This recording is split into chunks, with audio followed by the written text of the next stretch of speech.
चलिए, आज का जो हमारा टॉपिक है वो है Coulomb's law of electric force. ये आपके 12th क्लास के पहले चैप्टर का इम्पॉर्टेंट टॉपिक है, Coulomb's law of electric force. इसको हम लोग समझेंगे। आपने अभी तक देखा होगा कि जाना इलेक्ट्रिक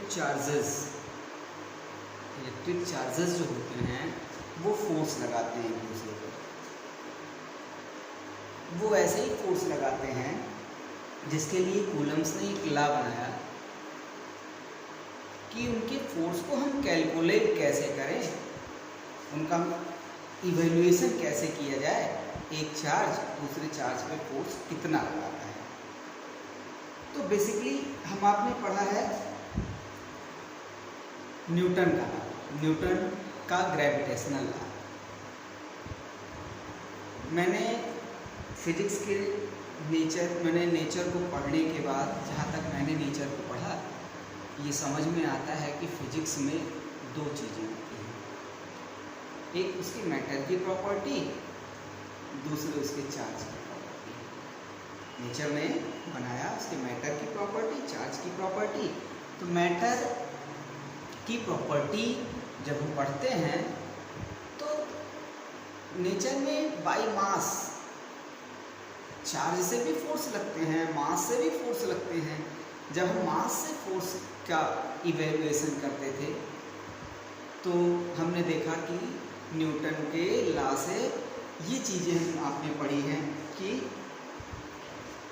इनकी कैरेक्टरिस्टिक होती है कि किसी भी, मान लीजिए आपके पास एक मास है m1, ये आपके पास एक मास है m2, दोनों के बीच का जो डिस्टेंस है वो आपका है r, ऐसा। ओके, तो अब तक आपने ये पढ़ा है कि force is directly proportional to proportionality rule पर m1 into m2। ओके, दूसरा आपने ये जाना था कि F inversely proportional to 1/r square,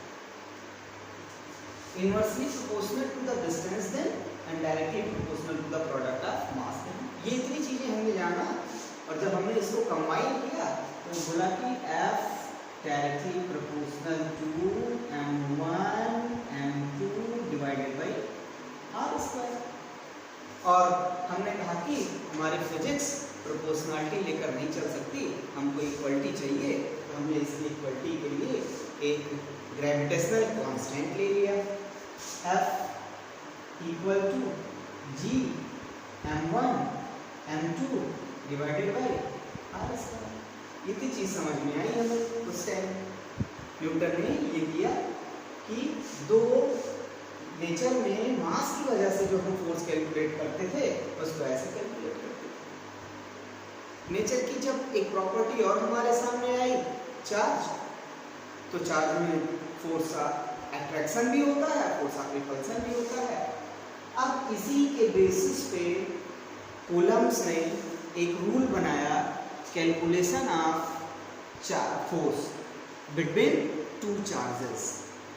और वो दोनों चार्जेस पॉइंट कंसीडर्ड किया गया था, पॉइंट चार्जेस कंसीडर्ड किया गया था, क्योंकि बड़े चार्जेस वेक्टर क्वांटिटी होती फोर्स, तो ढेर सारे डायरेक्शन में फोर्स लगेंगे।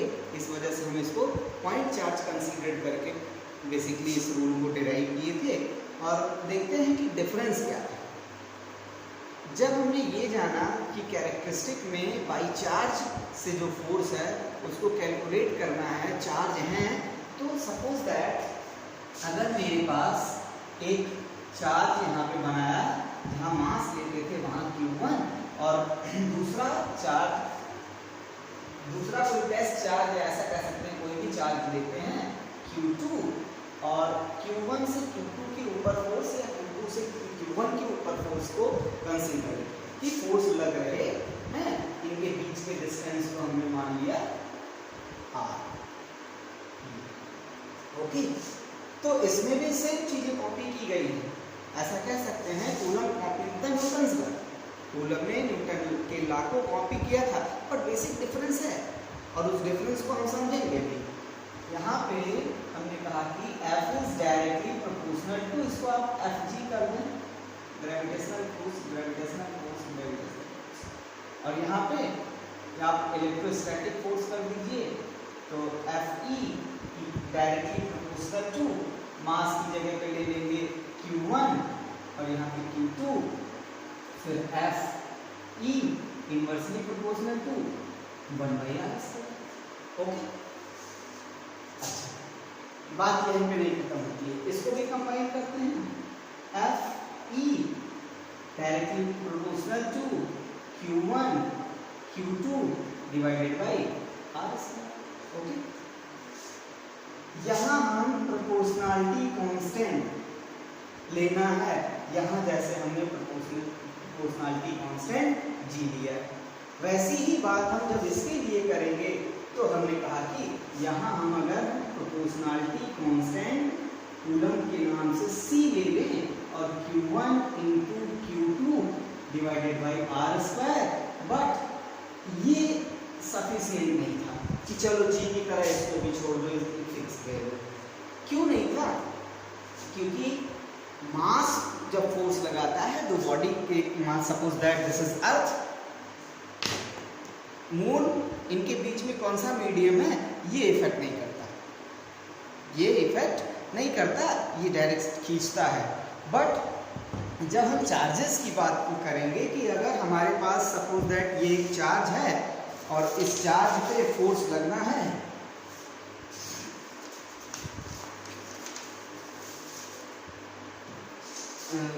इसको कंसीडर करते हैं, ये एक चार्ज है और एक चार्ज ये है, इन दोनों चार्जेस के बीच में फोर्स लगने हैं।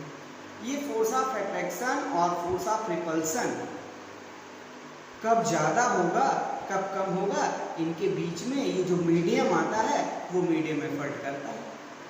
अब जब वो मीडियम एफर्ट करता है तो ये समझ में आता है कि नहीं, मतलब ये जो कांस्टेंट हम ले रहे हैं ये कांस्टेंट फिक्स नहीं है, ये कांस्टेंट बदलता रहेगा, डिफरेंट।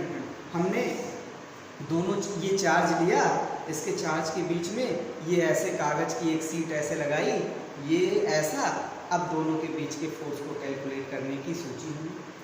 हमने कहा कि इसके और इस चार्ज के बीच में, इस चार्ज और जो यहाँ चार्ज लिया उसके बीच में जब हमने इसको ऐसे रखा तो इसके इफेक्ट को समझते हैं। हमने कहा चार्ज फोर्स कैसे लगाता है, बाई फील्ड।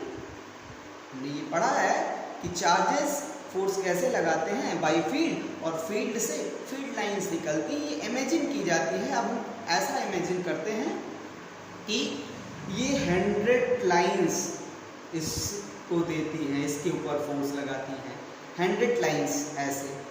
जब इसमें मीडियम आता है, ये वाला मीडियम जब आता है तो इसके ऊपर 10 लाइंस आ पाती हैं फोर्स लगाने के लिए, बाकी की 90 लाइंस को ये एब्जॉर्ब कर लेता है, बाकी की 90 लाइंस को ये क्या करता है, एब्जॉर्ब कर लेता है। और जब हमने ये एक कागज़ का टुकड़ा लगाया ये इस तरह से, तो इसके बारे में भी देखते हैं।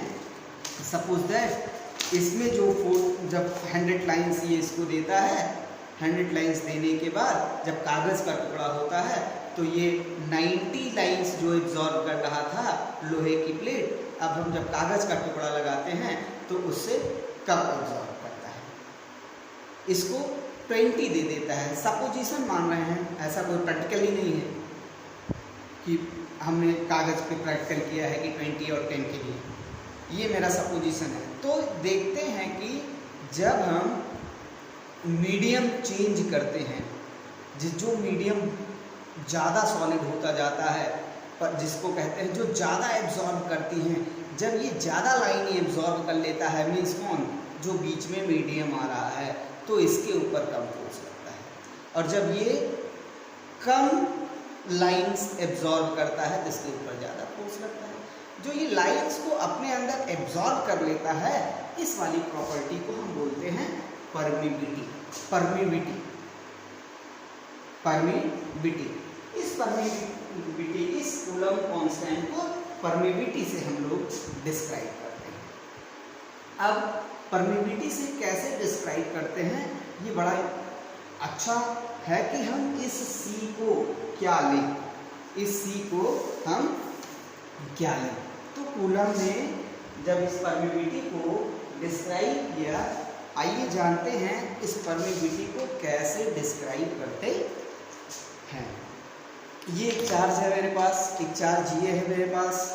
ये सपोज दैट जब हम पॉइंट चार्ज लेंगे तो इसका शेप कैसा होगा, स्फेरिकल, स्फीयर। इस स्फीयर का शेप, अगर ये स्फीयर है तो इधर भी एक फोर्स लगाएगा, इधर भी एक फोर्स लगाएगा, इधर भी, इधर भी, इधर भी, अपने आर डायरेक्शन में फोर्स लगाएगा। और आप जानते होंगे कि स्फीयर का जो सरफेस एंगल जिसे आप कहेंगे वो होता है 4 pi, 1 pi, 2 pi, 3 pi, it is 4 pi angle. Oh sorry 1 degree, 2 degree, इस तरह से जब हम इसको देखते हैं तो ये कितना फोर्स, कितना एंगल पे लगाता है, 4 पाई। अब कोई एक पॉइंट चार्ज यहाँ आ जाता है, ये कितना फोर्स लगा पा रहा है, ये फोर्स लगा रहा है 4 पाई। यहाँ एक पॉइंट चार्ज आया, इसके एक लाइन पर पॉइंट चार्ज आया, इसके एक लाइन के फोर्स को कम कर दिया, इसके एक लाइन के फोर्स को कम कर दिया।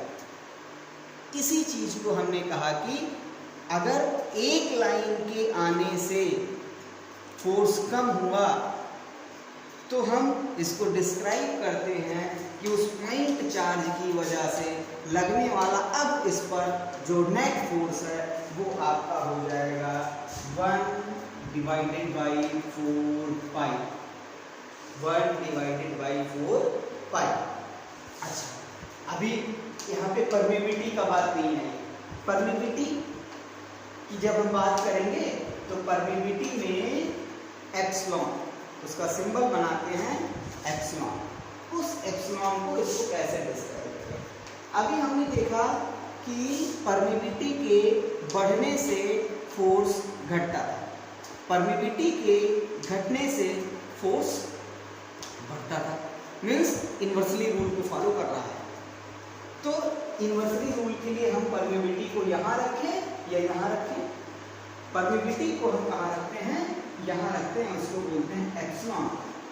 मीडियम है तो एप्सिलॉन m, अगर फ्री स्पेस है तो एप्सिलॉन नॉट। अभी डिस्क्राइब करते हैं कैसे। ये हमारा इसके इक्वल हो जाता है, दैट इज c। और फिर कूलम्स लॉ को हम लोग बनाते हैं, ये आ जाता है आपका Fe equal to 1 by 4 pi epsilon, free space के लिए epsilon not into Q1 Q2 divided by R square, जिसे हम कूलम्स लॉ के नाम से जानते हैं। ये कैलकुलेट करता है इन्हीं भी दो पॉइंट चार्ज के फोर्स को। ये आपका कूलम्स लॉ है, यही है। इसी को हम लोग अब डिटेल में इसका स्टेटमेंट डिस्क्रिप्शन लिख के परमिविटी डिस्क्राइब कर लेते हैं, आगे बढ़ते हैं। ओके, चलिए लिखते हैं।